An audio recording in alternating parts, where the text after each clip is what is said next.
The big-mouthed fish's whooshing brook helps me take notes. In the small river at the edge of the village lived a fish with a very special appearance. Everyone called it Hoo-Hoo. His body was greyish-blue. The most eye-catching feature was his big mouth, not pointed like other little fish, but wide and round. The corners of his mouth always seemed to be smiling, and even the bubbles he blew were larger than those of other fish. The hoo-hoo dorsal fin is wide and flat, like a small floating board. When swimming, it moves slowly but steadily. At first, the little friends in the small river were a little afraid of its big mouth, but later they found out that this big mouth is a universal little helper. That early morning, Hoo-Hoo had just found a little clam in the silt at the bottom of the river for breakfast when it heard a soft woo-woo cry. It was the little shrimp Lele. It was carrying a bag of water plant seeds it had just found, wanting to give them to its good friend downstream. But the current was too strong and it was too weak to wash them across. The water plant seeds were almost washed away. Hoo-Hoo swam over quickly and said gently to Lele, Lele, don't worry. Put the watergrass seeds in my mouth and I'll help you carry them over. He gently opened his big mouth. Lele carefully put the watergrass seeds in his big mouth was like a warm little pocket, and he didn't hurt the watergrass seeds at all. He swam slowly across the rapids and steadily carried the watergrass seeds downstream. Lele waved his beard at Hoo-Hoo and said, "Thank you, Hoo-Hoo. Your big mouth is even more useful than my small back basket. So reliable." In the morning, as the sun gradually rose, the water temperature in the small river became warm. Little crab pincers found a pile of delicious snails in a crevice of a stone. But there were too many snails, and his big pincers simply couldn't carry them all. He was so anxious that he shook his pincers with a click-click sound. Seeing Hoo-Hoo swimming past, Keon quickly crawled sideways and said, "Hoo-Hoo, can you help me carry the snails? Your mouth is big, you can surely hold a lot." Hoo-Hoo nodded and opened his big mouth. Keon put the snails one by one into his mouth. Hoo steadily carried the snails to Keon's home. Qianchen happily took out the biggest snail and gave it to Hoo-Hoo. "Thank you, Hoo-Hoo. Your big mouth is the best porter. Let's eat snails together." The two chatted while eating. When their big mouths were stuffed with snails, they even made Qianchen laugh heartily. At noon, the little girl Duarduo by the river came to play house by the river.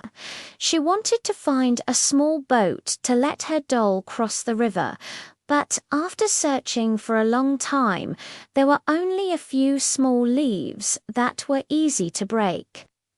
Duarduo saw Hoo-Hoo in the water and her eyes lit up at once. Big fish, can you be my little boat? I'll be very light." It seemed that Hoo-Hoo understood. Slowly, he exposed his wide dorsal fin above the water. Duo carefully placed the doll on his dorsal fin. The doll sat steadily on it. Hoo-Hoo swam slowly, as if carrying the doll across the river. Duarduo clapped her hands and laughed. "Hoo-Hoo, you are so nice. Your back is more stable than a little leaf. The doll can finally cross the river." He blew out a big bubble with a whooshing sound, as if saying, "You're welcome." In the afternoon, dark clouds suddenly drifted from the sky, and it seemed that it was about to rain. Who recalled the little loach Dion living in the shallow water area by the river? Its home was in the soft mud. If it rained and the water rose, it would be very easy to be washed away. But Hoo quickly swam to the shallow water area and said to Dion, quickly, "Get into my mouth. I'll take you to the deep water area to take shelter from the rain." Dion quickly got into Hoo's big mouth, and Hoo led it to a safe deep water area. When the raindrops pattered down, they didn't get wet at all in Hoo's mouth. After the rain stopped, Dion swam out of his mouth and wagged his tail at Hoo. "Thank you, Hoo. Your big mouth is like a safe little house. I'm no longer afraid of the flood." In the evening, the setting sun died. The small river Uringdred, Hoo was lying on a big rock at the bottom of the river, surrounded by Lele, Chiantian, Diandian, and Duwadwa, broke off a little of her small cookies and threw them into the water. Lele shared the remaining watergrass seeds. Chianshan brought sweet snail meat. Everyone wanted Hoo to taste it. Hoo ate slowly, his big mouth stuffed with food, and his face seemed to be smiling even more happily. Suddenly, he felt that his big mouth was nothing strange at all, being able to help Lele carry water plant seeds, help Kyonjian carry snails, be Duwadwo's little fishing boat, and take a little shelter from the rain was much more interesting than just looking for clams at the bottom of the river. When the moon rose, Hoo was still swimming slowly in the small river, with its wide dorsal fin occasionally sticking out of the water like a small floating board that could move. The small river is quiet, with only the whoosh sound of the water flowing over the stones. Because of the whoosh, this little river has become more and more lively and warm. Such days are sweeter than delicious snails, and more reassuring than big mouths. A sweet sharing record of yellow bananas in the fruit basket of the little girl Duwadwa's kitchen. There was a bunch of chubby bananas. Among them, the one that was the yellowest and softest was named Huang by Duwadwo. Huang was wearing a bright yellow coat with faint brown spots on it, like a few small sesame seeds scattered on it. It felt smooth to the touch, but with a gentle peel, the snow-white flesh inside could be revealed. Even before taking a bite, a sweet fragrance could be smelled. Its fruit stalk is curved like a tiny little hook, which can be firmly hung on the edge of the fruit basket. Duwadwo always says Huang is the sweetest little treasure in the fruit basket. That early morning Duwadwo, having stayed in bed in the morning, missed school with her good friend. She sat at the dining table, pouting her lips and not even wanting to drink the milk prepared by her mother. When Wang in the fruit basket saw Duwadwo's appearance, it gently shook its yellow coat. Allowing the sweet fragrance to spread further, it knew that Duwadwo loved its scent the most. When Mom saw this, she smiled and took Huang off, peeled off the skin and handed it to Duwadwo, saying, "Duwadwo, have a banana." Wang Huang smells so good. Duadua took Wang Huang, took a bite, and the soft and glutinous flesh spread in her mouth. The sweet taste immediately dispelled her unhappiness. The corners of her mouth slowly curled up. Thank you, Wang Huang. Your taste is sweeter than candy. I'm not sad now. In the morning, Duadua's good friend Lely came to her home to play. The two of them wanted to play the game of small boat drift, but they couldn't find a suitable small boat after looking for a long time.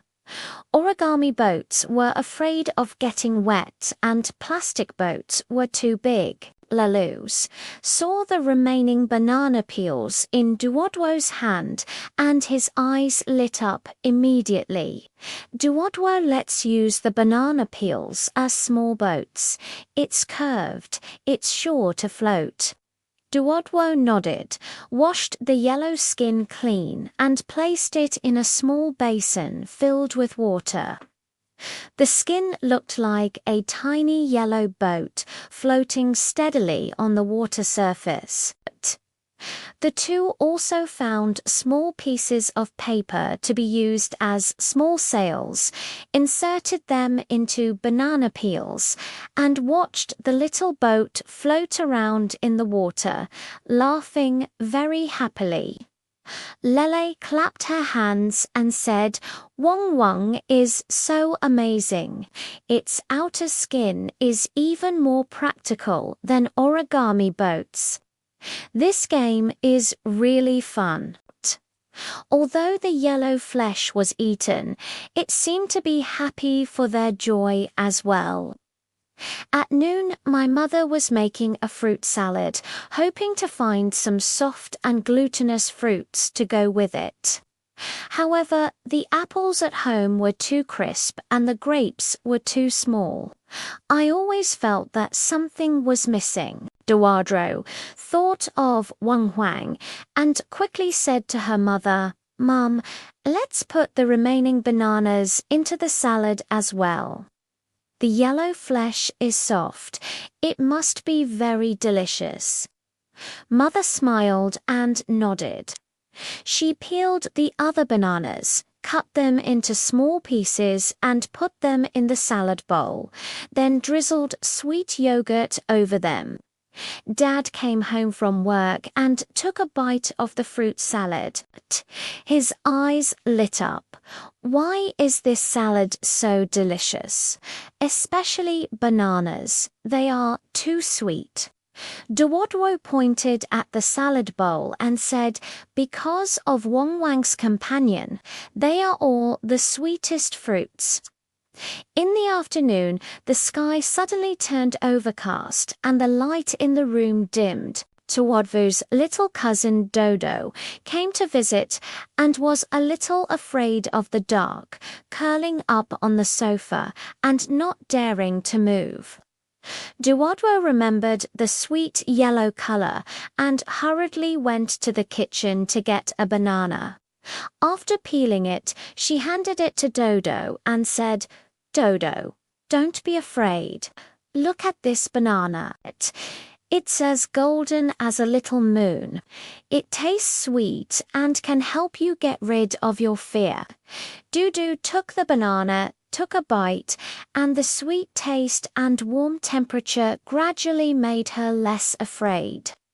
She also held the banana peel and played the little moon game with Duadwu's sister. The banana is like a little moon. With it around, I'm no longer afraid of the dark. The sweet yellow color seems to still be spreading warmth. In the evening, the setting sun dyed the room in red. Duadwa washed the yellow fruit stem clean, drew a small smiling face on it with a colored pen, and hung it on the small hook of the desk. She wanted to keep this fruit stem as a souvenir. Lele also came. The two of them shared the fruit salad made by their mother together. Their mouths were sweet, and so were their hearts. Duodwo looked at the smiling face on the fruit stalk and whispered to it, "Huang Huang, today you helped me drive away my sadness." Made a small boat for us, and also helped Dodo drive away her fear. You are truly the best sweet little messenger. When the moon rose, the room was quiet. The yellow fruit stalks were under the moonlight, and the smiling faces seemed to still be smiling at Duodwa. Duodwa lay on the bed thinking of today's events and gradually fell asleep.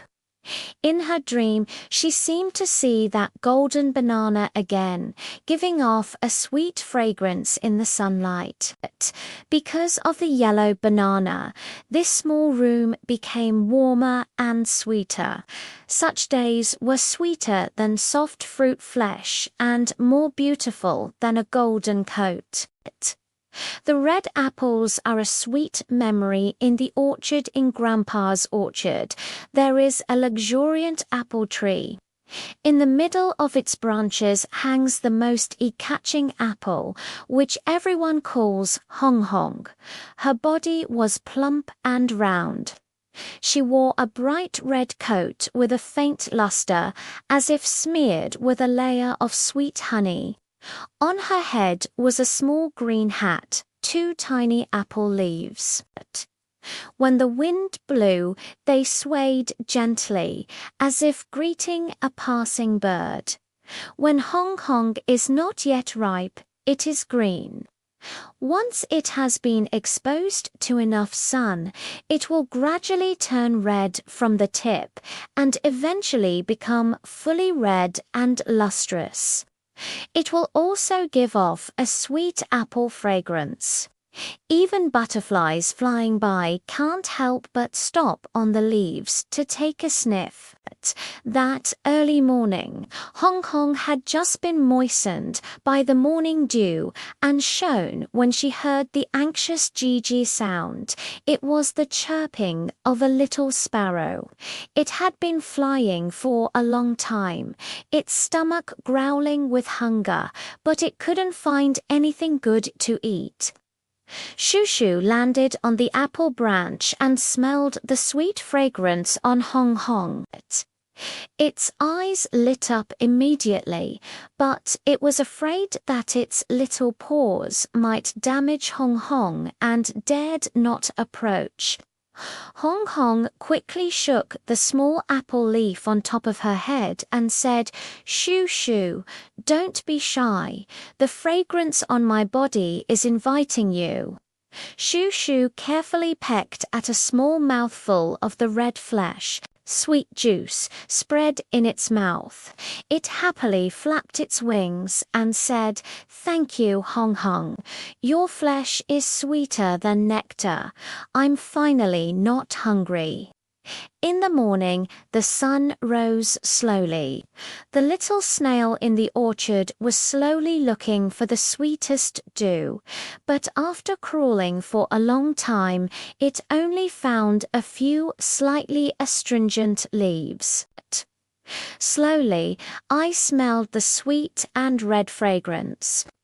I climbed up the tree trunk slowly and waved my antennae at Hong Hong.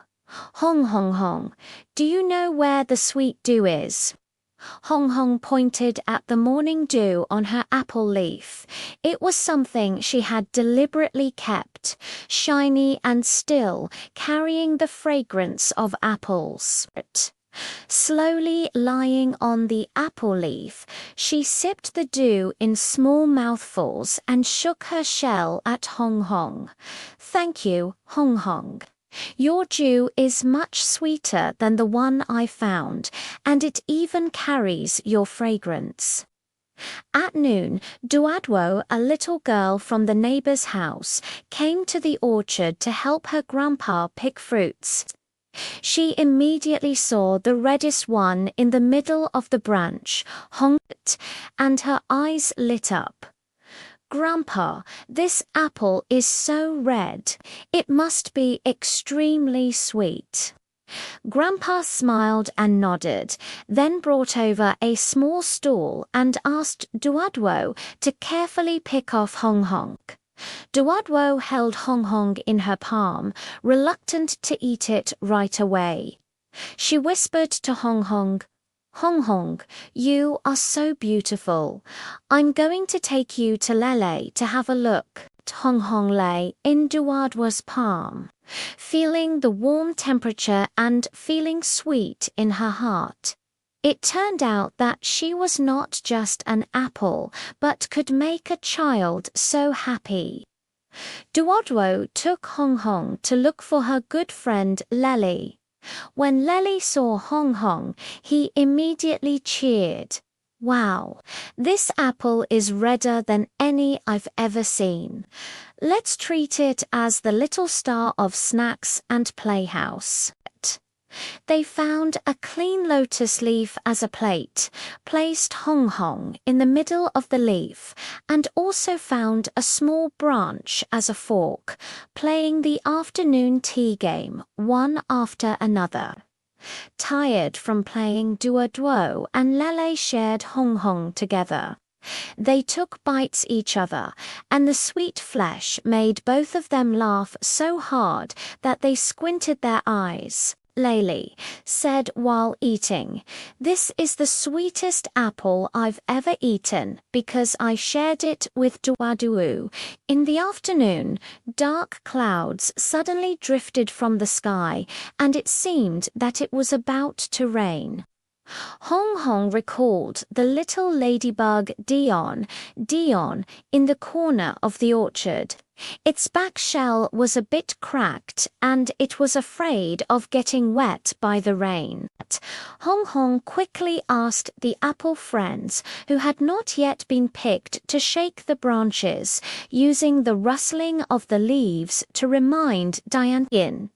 Dion heard the sound and quickly climbed up to the branch hanging in front of Hong Hong. This apple leaf was big and green, just right to keep off the rain. When the raindrops tick-tock fell, the dots lay under the leaves and shook the spot in the direction before Hong Hong. "Thank you, Hong Hong. Your reminder came faster than raindrops. I didn't get wet at all." In the evening, the setting sun dyed the orchard orange red. Grandpa washed the apples he had picked and put them in a plate.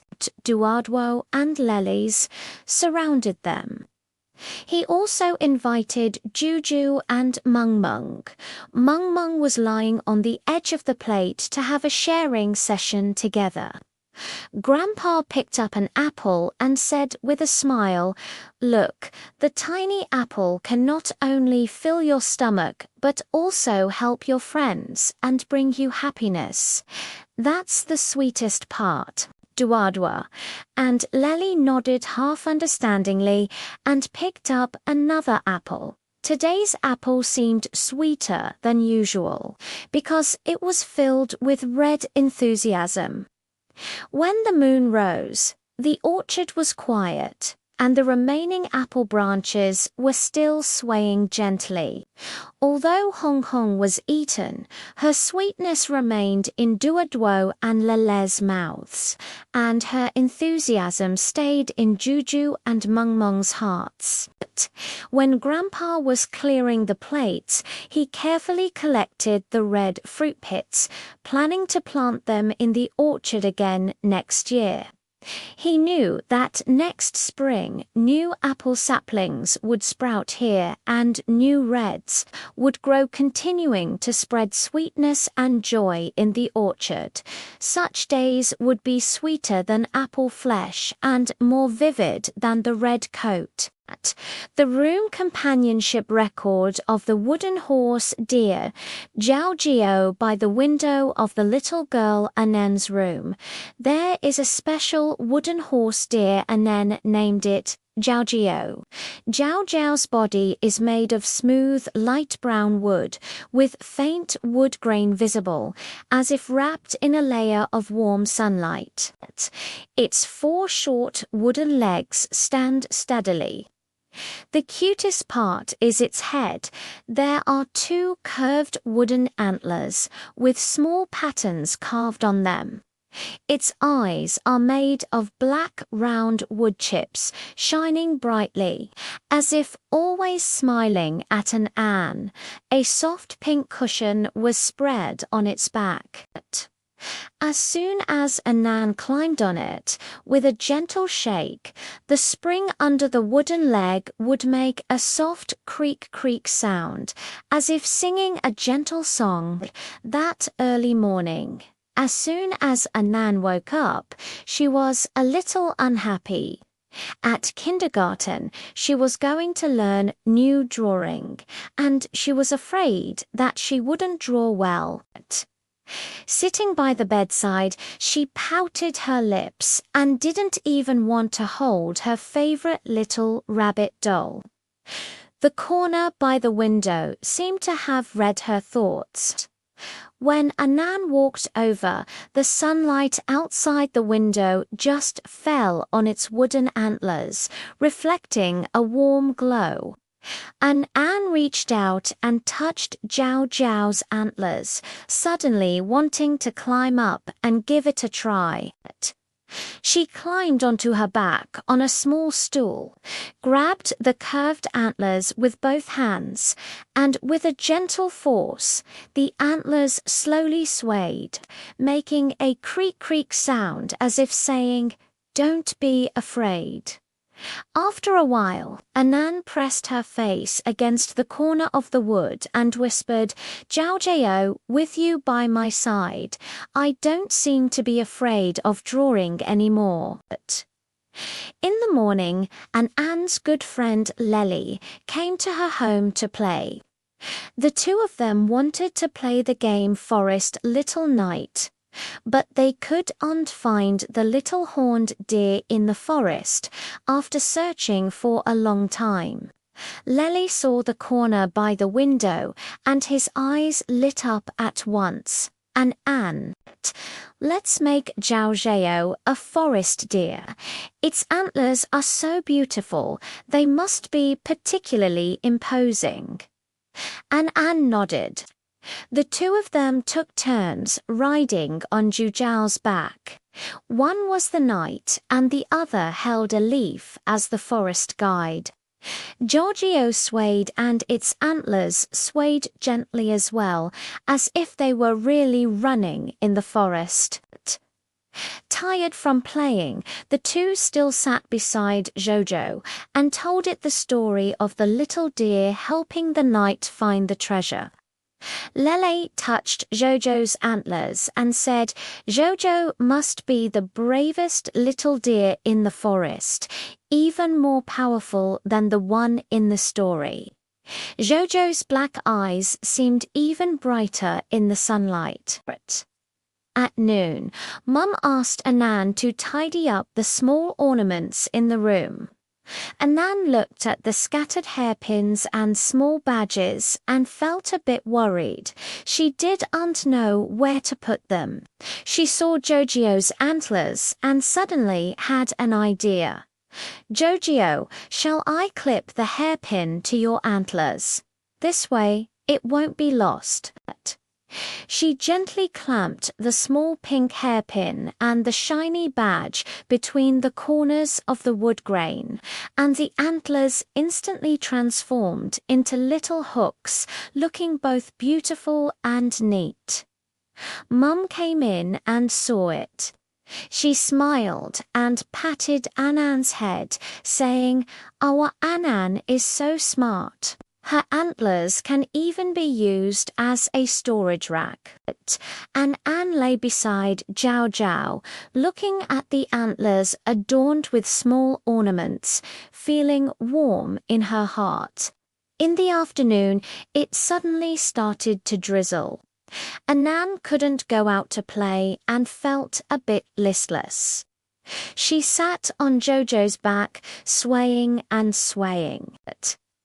Suddenly, she recalled the way her parents gave Jiaojie to her on her birthday last year. At that time, she was holding Jiaojie's antlers and jumped up happily.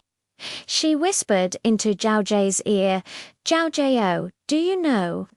Last year you blew out the candles with me. This year you play games with me. You are my best friend." Saying that, she even covered Jiao Jiao's back with her small blanket, as if she had given it a small quilt. The corner shook slightly and made a creak sound, as if responding to her. In the evening, the setting sun dyed the room an orange red. And Anne spread the drawing paper on the floor, wanting to draw a picture for Jiao. She carefully drew the wood grain at the corners, the curved antlers, and the shiny wooden eyes. After finishing, she also drew a tiny self beside the corners, smiling while holding onto the antlers. And Anne pasted the painting on the wall beside Jiao and said to it, "Jiao, from now on, you and my painting will accompany me together. We will never be apart." When the moon rose, and Anne lay on the small bed, looking at the corner by the window. Its shadow was quiet in the moonlight, and the wood still lingered with the scent of the sun. The room was quiet, with only the drip sound of raindrops hitting the window. Because of Jiao, this small room became warmer and more lively. Such days were even more enjoyable than going to the park, and softer than the pink cushions. It's red beetle, red striped grass exploration record in the lawn of the community. There is a particularly conspicuous little beetle hidden. Everyone calls it Hong Hong. He was dressed in a shiny red shell, as if wearing a small coat made of rubies. The edges of the shell had a faint golden border. When the sunlight shone on it, it could reflect a warm light.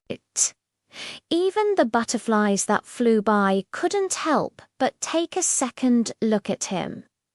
Hong Hong has 6 slender, short legs. She climbs fast and steadily. She can also climb up along the grass stems and stand at the top of the leaves to look out. The little insects in the grass all say Hong Hong is the little sun in the grass. Following him, you are sure to find something good. That early morning, Hong Hong had just finished gnawing at the sweet dew on a clover leaf when she heard a soft woo sound. It was the little caterpillar Ruin. It wanted to find its mother, but the rain last night had messed up the path among the grass leaves. Ruin was spinning round in the same place, unable to even tell directions. Hong Hong quickly climbed to Ruin's side and deliberately pointed her red shell towards the eastern sun. Ruin, don't worry. Follow my red shell. The direction where the sun rises is where my mother often goes. He crawled a little slower to allow Ruin to keep up. The red shell stood out conspicuously among the green grass, like a small signpost. It wasn't long before the call of the caterpillar mother came from afar. Ruin threw herself into her mother's arms and turned back to shake her body at Hong Hong. "Thank you, Hong Hong. Your red shell is brighter than the dewdrops on the grass leaves. I won't get lost at all following you." In the morning, the sun was slowly rising. Guogu, a little ant in the grass, along with her friends, was looking for breadcrumbs. But they searched for a long time without finding any. Guagu saw Hong Hong lying on the dandelion, basking in the sun, and hurriedly ran over. Hong Hong, can you help us find breadcrumbs? Your eyes are bright, you can surely see. Hong Hong nodded and slowly climbed along the grass stem, her eyes intently fixed on the grass. In no time, she noticed a small crumb of bread hidden under a fallen leaf. She gently pushed the leaf aside with her red shell, and the crumb was exposed. Guagu happily called her friends over and gave Hong Hong a small crumb of bread. Thank you, Hong Hong. Your eyes are sharper than our antennae. We finally have something to eat. At noon, a little girl named Duo Duo from the community came to the lawn to do her nature observation homework. She squatted on the ground, trying to find a brightly colored little bug to draw on, but after looking at several of them, they were all green or black, which made her look a bit listless. Suddenly, she saw a tinge of red moving on a blade of grass. It was red. His red shell stood out particularly in the sunlight, and Duodwood immediately fell in love with it. She quickly took out the drawing paper and began to draw carefully in front of Hong Hong. She even deliberately painted the golden edges of the shell very bright. After finishing the drawing, Duoduo gently touched Hong Hong's shell and said, Hong Hong, you are so beautiful. I'm going to stick your drawing on the exercise book so that the teacher can have a look too. Hong Hong crawled around Duoduo's drawing paper as if saying, thank you so much. In the afternoon, dark clouds suddenly drifted from the sky, and it seemed that it was about to rain. Hong Hong thought of the little ladybug Diandian living under the mushroom umbrella. Its back shell was cracked a little by the wind yesterday, and it was afraid of getting wet from the rain. Hong Hong quickly climbed to the side of the mushroom umbrella and gently covered Dion's back shell with her red carapnia. Although his carapnia was small, it could block the tiny red Diandian, hid under the shell and shook the spot at Hong Hong. Thank you, Hong Hong. Your shell is like a little shield, stronger than mine. I haven't got wet at all. Hardly had she finished speaking when raindrops began to fall. Drip, drip, drip. It was not until the rain lessened that Hong Hong, along with the dots, climbed under a large lotus leaf to take shelter from the rain. In the evening, the setting sun dyed the lawn orange red. Hong Hong was lying on the largest blade of grass, surrounded by Ruan, Guogo, Diandian, and Duoduo. Duoduo brought a small piece of sweet apple to Hong Hong. Guoguo shared the breadcrumbs she found, and Diandian was still basking in the sun on Hong Hong's shell. Hong Hong was munching on an apple, looking at her friends' smiling faces. The red shells were shining warmly in the setting sun, and her heart was filled with sweetness. Suddenly, he felt that there was nothing wrong with his shell being a little redder and smaller in size. Being able to help Ruan find her mother, help Guaguvo find breadcrumbs, be Duoduo's little model, and shield Dion from the rain was much more interesting than just basking in the sun in the grass. When the moon rose, Hong Hong hid in a closed morning glory, and its red shell looked like a tiny red gem under the moonlight. The lawn was quiet, with only the rustling sound of the evening breeze caressing the grass leaves. Because of Hong Hong, this small lawn became more and more lively and warm. Such days were sweeter than sweet apples and more beautiful than red shells.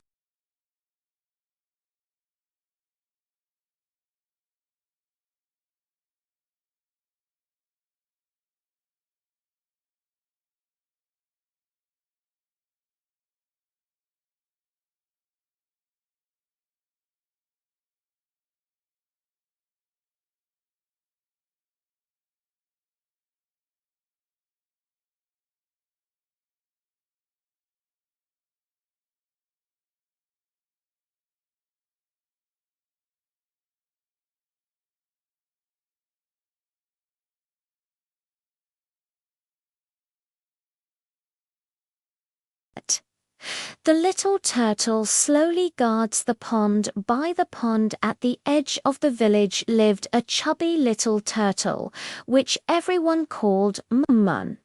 He carried a deep green hard shell on his back, with hexagonal patterns on it, like a small shield covered with patterns. His 4 short legs rose up slowly, stopping every step as if observing the surrounding scenery. Even his tail swayed gently along, showing no sign of haste at all. Mang Meng's most remarkable ability is patience. He can lie on a stone and bask in the sun for an entire afternoon, or wait for half a day just to find a delicious little shrimp. His friends in the pond all say, with Meng Meng around, even the most urgent things can become reassuring. That early morning, when Meng Meng just found a little shrimp in the shallow water by the pond for breakfast, he heard a soft woo cry. It was the little crab pincer. Its big pincers had accidentally been entangled by water plants. It struggled for a long time, but couldn't untie them. The sun rose higher and higher, making its shell hot. Slowly and quickly crawl over, gently press against the water plants with your hard shell, and then carefully pick away the water plant threads entangled in the pliers with your little claws.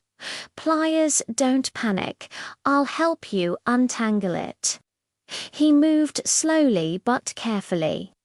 In no time, he had untied the water plants and even let the pliers rest on his shell for a while. Qianshan lay on the cool turtle shell and sighed comfortably. Thank you so much. Slowly, your shell is more stable than a stone and can also shield me from the sun. How wonderful! In the morning, the sun warmed the pond. Little snail Layli was looking for tender vegetable leaves by the shore. But after crawling for a long time, she only found a few somewhat old leaves. She was so anxious that she kept shaking her antennae. Lele saw slowly lying on the stone and quickly climbed over. Slowly, slowly. Do you know where the tender vegetable leaves are? I've been looking for a long time but still couldn't find it. Nodding slowly, he led Lele slowly to the cabbage field by the pond. The leaves there had just grown out, tender and green. Because they climbed slowly, Lele could just keep up. The two of them chattered while climbing and soon reached the cabbage field. Lele bit the tender vegetable leaf and slowly waved her antennae at it, saying, "Thank you," slowly. It's not tiring at all to follow you, and you can even find such delicious vegetable leaves. At noon, Duadwa, a little girl from the neighbor's house, came to the pond to do some sketching. She wanted to draw the cutest little turtle, but after seeing several turtles huddled in their shells, she felt that none of them were vivid enough. It was not until I saw Mung Mung. He was lying on the stone, his shell warm from the sun, stretching his legs from time to time, and his little head turning round to enjoy the scenery. Duwadwo quickly picked up the paintbrush and began to draw slowly, deliberately making the patterns on the shell very clear. After finishing the drawing, Duwadwo gently touched Mung Mang's shell and said, "Mung Mang, you are so cute. You're climbing slowly, which just allows me to draw carefully. This drawing is sure to get a little red flower." Slowly, it seemed as if I understood. Slowly, I drew my head back into my shell and then stuck it out, as if nodding in response. In the afternoon, dark clouds suddenly drifted from the sky, and it seemed that it was about to rain. Gradually, I recalled the little ladybug Dion Dion living in a mud hole by the pond.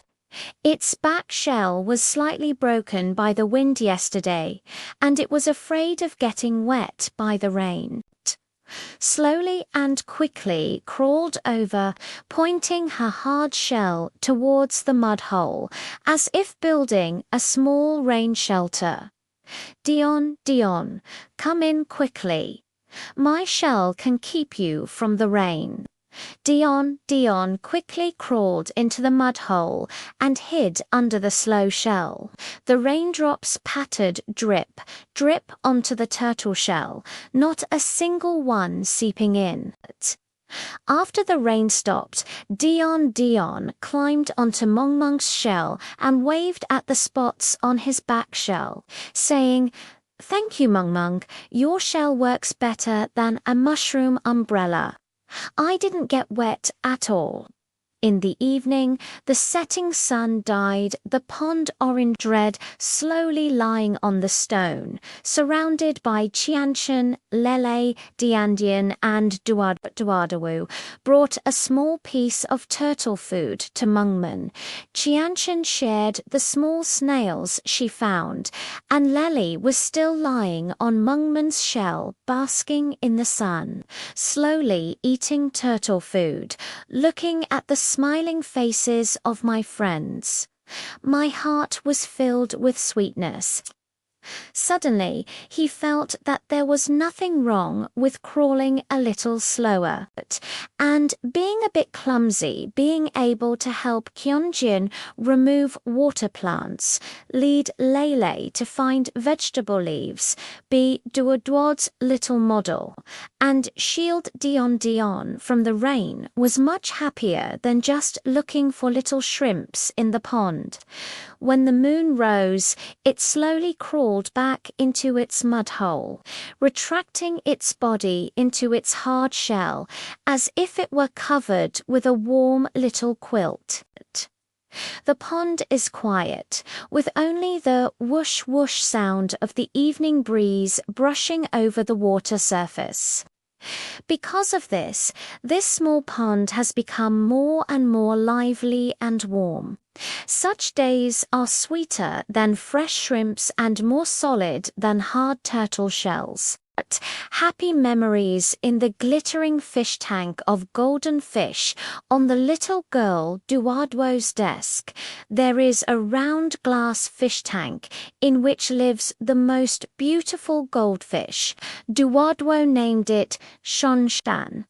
Shanshan is covered with golden scales, as if the sunlight has been crushed and stuck to its body. When swimming, the scales reflect fine light, and even the walls of the fish tank can show faint golden spots. Its tail fin is like an unfurled yellow gauze skirt with a faint orange-red tinge at the edge. With a gentle swing, it draws a graceful arc. Even the small stones in the water sway along. The little aquatic plants in the fish tank say, "Shanshan is the little sun in the fish tank." With it around, the water is always lively and bustling. That early morning, Duadois was a little unhappy as soon as she woke up. She had made several mistakes in her homework last night, and her mother had criticized her. She sat at her desk, pouting her lips, not even wanting to flip through her favorite comic book. Shanshan in the fish tank seemed to notice Duadois' sadness. He quickly swam to the side of the tank, shook his tail fin at Duadois, and deliberately made a circle in the water. The golden scales kept flashing in the sunlight, as if dancing a little dance. Duadois stared at Shanshan for a while, then slowly moved closer to the fish tank and whispered, "Shanshan, your scales are so beautiful, just like little stars." Shanshan seemed to understand and swam a bigger circle. Its tail fin swept over the water plants, splashing up tiny water flowers, which made Duadois can't help but laugh. "Thank you, Shanshan. Seeing you dancing, I don't seem to be sad anymore." In the morning, as the sun gradually rose, the water temperature in the fish tank became warm. Shanshan noticed that the little shrimp Lele in the corner of the fish tank was a bit listless. It had been hiding in the water plants yesterday and failed to get the fish food Duadois had fed it, its stomach growling with hunger. Shanshan quickly swam to the small pebble where she had hidden the fish food Duadois fed her last time. She had hidden it in the crevice of the pebble. Picked up a small piece of fish food, with her mouth slowly swam to Lele's side and placed the fish food in front of Lele. Lele eat quickly. "This is so delicious." When Lele saw the fish food, his eyes lit up at once. He quickly pecked at it, and after finishing it, he swam around with Shanshan twice, as if expressing his gratitude. "Thank you, Shanshan. Your fish food is even more delicious than aquatic plants. I finally have the energy to swim." At noon, Duadois' good friend Lele came to her home to play. As soon as she entered the door, she was attracted by the sparkle in the fish tank. "Wow, Duadois, this goldfish is so beautiful. Its scales are like gold," Duadois said proudly. "Its name is Shanshan. It's my little dancer." Saying that, she sprinkled a little fish food into the fish tank. Shanshan immediately swam over with her tail fin, eating while circling around the food. Her golden figure darted through the water as if performing a show. Lele stared so intently that her eyes were wide open. She quickly took out her phone to capture Shanshan's appearance. "I'm going to send Shanshan's video to Mum. It's even more beautiful than the goldfish in the park." Shanshan seemed to know that she had become a little star and swam even more vigorously. The arc drawn by her tail fin became even more beautiful. In the afternoon, the sky suddenly turned overcast and the light in the room dimmed. Duadois was afraid of Shanshan and quickly turned on the desk lamp. Shanshan, however, was not the least bit flustered. It swam to a place where the desk lamp could reach, allowing the golden scales to reflect more light and making the fish tank bright. It saw that the small snail shell in the fish tank was a little crooked and swam over to gently push it with its mouth. Putting the shell back to its original position, that was the place where Lele loved to hide the most. Lele poked his head out of the snail shell and shook it at Shanshan, saying, "Thank you, Shanshan. With your light, the fish tank is not dark at all, and the snail shells have become neat." Shanshan waved its tail fin as if saying, "It's no big deal." In the evening, the setting sun dyed the room an orange red. When Duadwo came home from school, she rushed to the fish tank as soon as possible, fed Shanshan new fish food, and gently tapped the tank wall. "Shanshan, I got a small sticker at school today. I stuck it on the fish tank and share it with you." She stuck a small yellow sun sticker on the side of the fish tank, which complemented the glittering golden scales perfectly. Shanshan swam to the sticker and waved its tail fin at it, as if greeting the little sun sticker. When the moon rose, Duadwo dimmed the desk lamp. Shanshan slowly swam to the bottom of the fish tank and lay down on a small pebble to rest. The golden scales glowed faintly in the moonlight, like a quiet little star. The room was quiet, with only the wind outside the window and the occasional sound of water flowing from the fish tank. Because of Shanshan, this small fish tank became more and more lively and warmer. Such days were happier than getting small stickers and brighter than golden scales. The warm memories of chubby little bird Tuon in the woods on the Polonia tree in the community lived a chubby little bird, which everyone called Tuonchuan. His feathers were a light beige, fluffy like a cotton candy just exposed to the sun.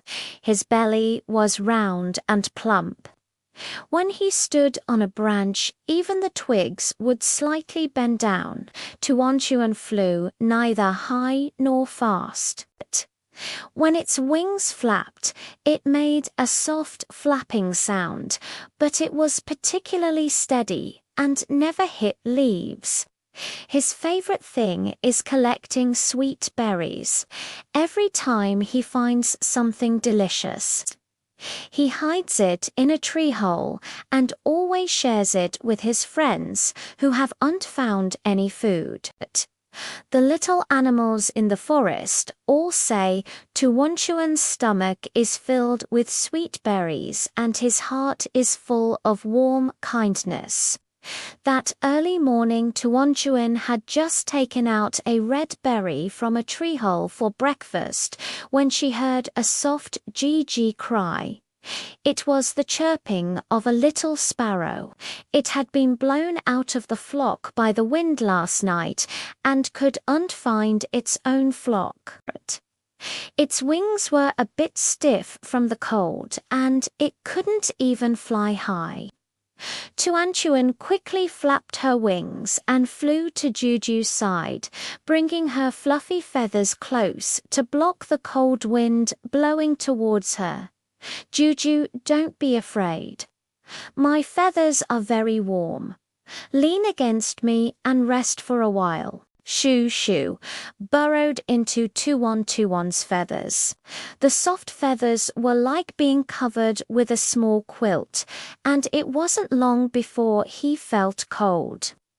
Tuonchuan also shared half of the red berries in his hand with Juju and said, "Hurry up and have some. After eating, you'll have the energy to look for the flock of birds." Choo-Choo pecked at the sweet berries, her eyes lighting up. "Thank you, Tuonchuan. Your feathers are warmer than my little nest, and your berries are sweeter than the ones I found." In the morning, the sun rose slowly and the dew in the woods gradually dried up. Tuonchuan saw the little ladybug dotting round the Polonia leaves anxiously.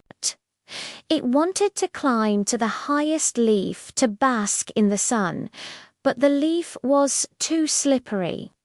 It would slide down again if it climbed up, and its back shell was still a little dewy, feeling cool and refreshing. Tuan quickly landed on that leaf, blocking the wind from the edge of the leaf with her round body. She also let Dion lie on her back and said, Dion, don't worry. I'll take you up to enjoy the sun. He slowly flapped his wings and carried Dion to the highest branch, where the sunlight was the warmest. Dion lay on Tuan's feathers, and her back shell dried up quickly. She also shook the spots at Tuan and said, Thank you, Tuat. Your back is more stable than a leaf. I'm finally basking in the sun. At noon, Duadwo, a little girl from the neighbor's house, came to the woods to pick up Polonia leaves. She wanted to make a bird leaf collage, but after searching for a long time, she could unfind a single bird willing to cooperate. The birds either flew too fast or hid behind the leaves and wouldn't come out. It was not until I saw Tuan that I saw him lying on a branch, basking in the sun. His chubby appearance was particularly cute. Duadwo sat gently under the tree, took out the breadcrumbs, and held them in her palm, whispering, little bird, can you come over? I want to see you." Tuan saw the breadcrumbs slowly fly down and land in Duadwo's palm. The fluffy feathers made Duadwo's palm itchy. Duadwo quickly took out her paintbrush and began to draw on Tuan's appearance, deliberately making his round belly look big. After finishing the drawing, Duadwo fed the breadcrumbs to Tuan. "Tuan, you are so cute. Shall I name you Tuan?" Tuan pecked at the breadcrumbs and chirped twice, as if in agreement. In the afternoon, dark clouds suddenly drifted from the sky, and it seemed that it was about to rain. Tuan thought of the little ant Guagu living in the tree hole. Their hole was unobstructed and rainwater would seep in.